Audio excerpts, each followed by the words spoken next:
C'est aujourd'hui la journée internationale des droits de l'enfant 2020, année si particulière. La pandémie les met particulièrement en péril. C'est ce qu'on va voir avec vous, Camille Romain-Desbaux. Bonjour, merci d'être avec nous.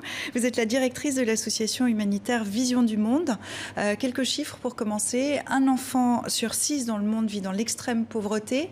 Un enfant sur 4 vit dans une zone de conflit ou de catastrophe environnementale. 85 millions d'enfants supplémentaires risquent d'être exposés aux violences physiques et psychologiques.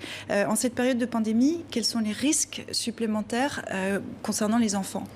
Alors, en cette journée anniversaire de la Convention internationale des droits de l'enfant, Vision du Monde, qui est une ONG de solidarité internationale qui vient en aide aux enfants les plus vulnérables, dresse un constat alarmant de l'état des droits des enfants. Et c'est aujourd'hui un anniversaire bien amer, puisque tous les progrès qui ont été faits ces dernières années sont mis à mal par la pandémie. Et ce sont 71 millions de personnes qui ont basculé cette année dans l'extrême pauvreté, avec des conséquences très directes sur le respect des droits des enfants. Alors lesquels, par exemple ? D'un besoin tout à fait primaire, il y a un droit primaire des enfants, à savoir celui de pouvoir bien grandir au sein des familles, bien manger. Là, les conséquences économiques vont empêcher les familles de pouvoir bien nourrir les enfants. Donc on a une hausse de la malnutrition des enfants. On observe aussi du fait du confinement une hausse des violences physiques et psychologiques. Plus de 85 millions d'enfants aujourd'hui quotidiennement subissent des violences. Et il y a un impact très direct aussi sur la scolarisation des enfants, avec le problème qu'on peut imaginer sur les générations futures. On va y venir justement avec l'épidémie. 87% de la population scolaire et étudiante mondiale a été touchée par les fermetures d'établissements.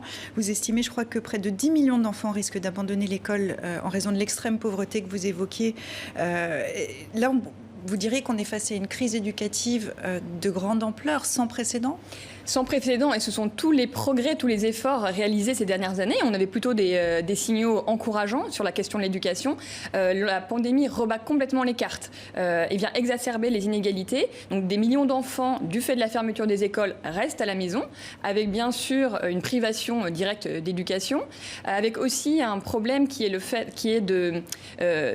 le décrochage scolaire qui peut s'en suivre, puisque l'habitude d'aller à l'école, qui n'est pas forcément très ancrée à certains endroits, ne va pas être reprise, donc les enfants vont quitter l'école. Et il y a aussi un phénomène inattendu qui est celui des mariages précoces et des grossesses précoces pour les jeunes filles. Donc des jeunes filles qui ne vont plus à l'école sont plus fragiles en fait, c'est ce que vous nous dites ? Elles sont plus fragiles, les jeunes filles ne vont plus à l'école, elles sont à la maison, dans les villages, elles vont fréquenter, elles vont être au contact des garçons, mariés très jeunes, et potentiellement avoir des enfants derrière. Donc non seulement les mariages et les grossesses précoces vont avoir un impact sur la santé de ces toutes jeunes filles, mais c'est également en fait par ricochet l'éducation de ces filles qui est en danger. Pourquoi ? Parce que encore dans beaucoup de pays d'Afrique, la loi ou les normes sociales en fait empêchent la jeune fille qui est devenue femme ou maman de reprendre tout simplement le chemin de l'école. Donc c'est le cercle de la pauvreté en fait qui ne va pas pouvoir être brisé, et des filles qui vont être maintenues dans la pauvreté. Pas d'école, ça veut dire travail infantile en hausse aussi ?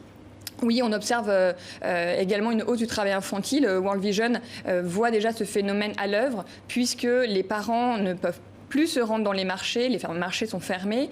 On sait aussi que des activités qui sont faites dans le secteur informel ne peuvent plus avoir lieu, et donc les enfants sont sollicités pour aider les familles à avoir assez de revenus. Vous nous dites qu'il y a un recul par rapport à peut-être des avancées sur ces 10 dernières années.